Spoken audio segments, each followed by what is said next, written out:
This is Real News Media TV, coverage you can trust. Please like, share, subscribe, and hit the notification bell. Select all for daily news updates.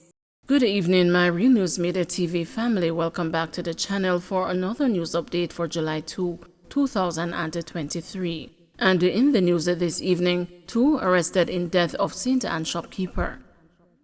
2 suspects have been taken into police custody in relation to the killing of a man in Watertown, St. Anne on Sunday morning. Dead is 60-year-old Herbert Sims, otherwise called Babsy, a shop owner in the community.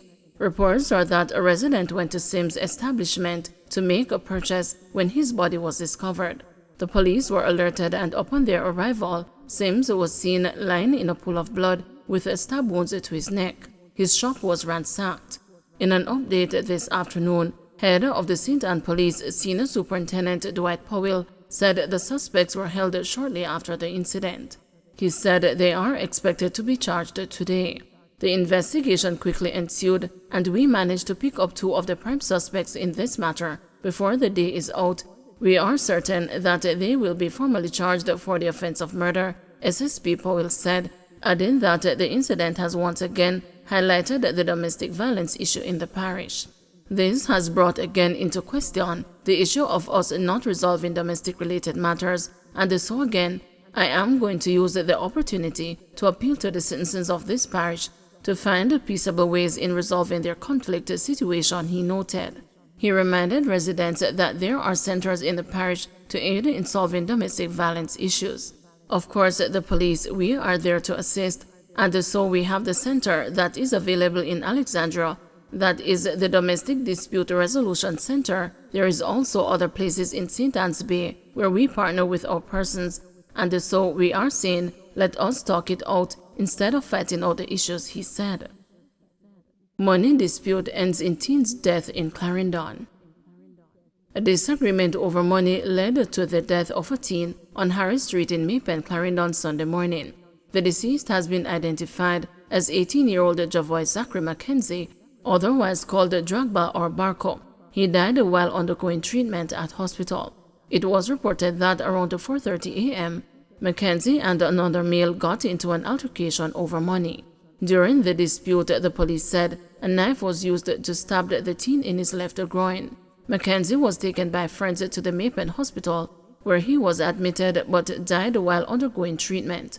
The 20-year-old man with whom Mackenzie had the dispute was taken into custody after he was brought in by family members later this morning.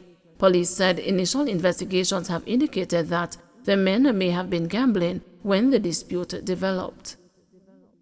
St. Thomas man chopped to death at home.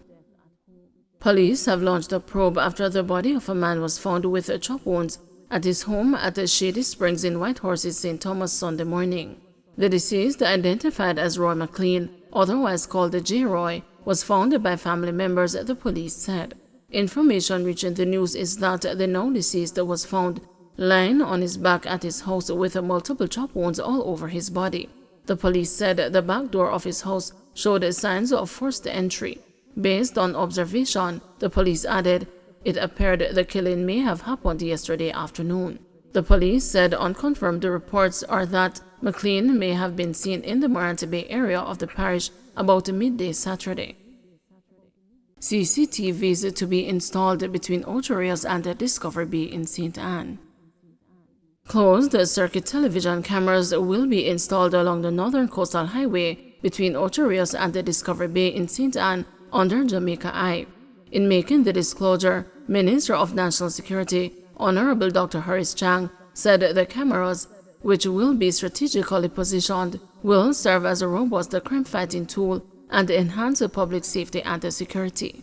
We are looking at a specific expansion of Jamaica Eye that will cover the entire corridor from Ocherios to Discovery Bay. We currently have cameras in Ocherios, and they are working very well. Jamaica Eye adds a new dimension to policing that is very useful, Chang said. He was addressing members of the St. Anne business community at a meeting held at the Couple San Souci Hotel in Ocherios on Saturday, July 1. The National Surveillance System, Jamaica Eye, is a network of CCTV cameras across the island that monitor public spaces, and assist the authorities in responding to incidents of crime, accident, or disaster. Launched in 2018 with about 180 cameras, the system now boasts just over 850 devices.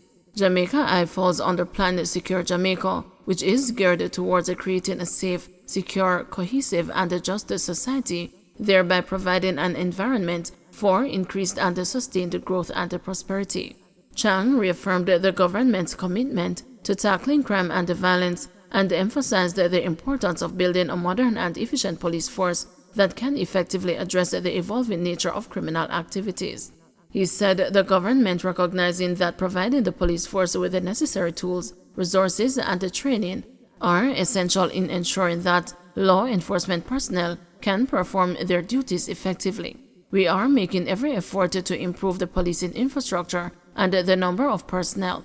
We currently recruit 1,300 to 1,400 officers a year, and it is the first time any government has made attempts to expand the force to meet policing demands, he pointed out. We have to acquire additional transportation, fix the stations, and we are looking at the legislative changes. We have done some with the Firearms Act, and we have more to do. We recognize the problems, and we are sincerely committed to spending the capital to provide a safer space in the region, Chang assured. Take precaution, says a senior cop, as more persons of trust are raping minors. A number of victims of rape in Trelawny over some time have been identified as children, and according to a top law enforcer in the parish, the alleged perpetrators of the egregious acts are often close family members of the minors.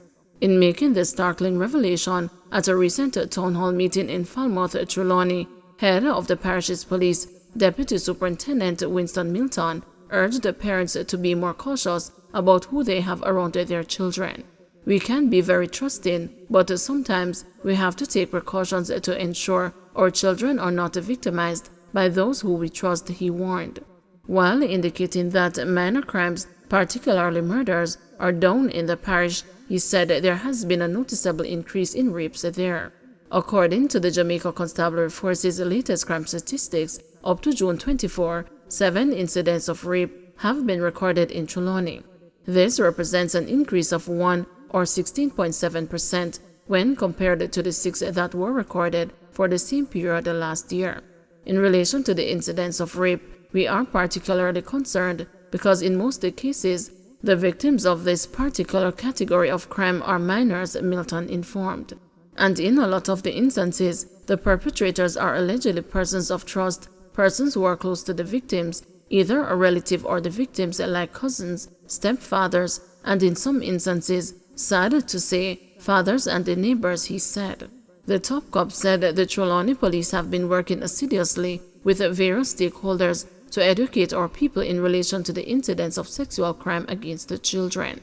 While Trelawny is seeing a marginal increase in rape overall, that crime is down by 27.8% nationally. A total of 182 incidents have been recorded this year in comparison to the 252 incidents that were reported up to June 24 of 2022. Don't forget to like, share, subscribe, and hit the notification bell. Select all for daily news updates.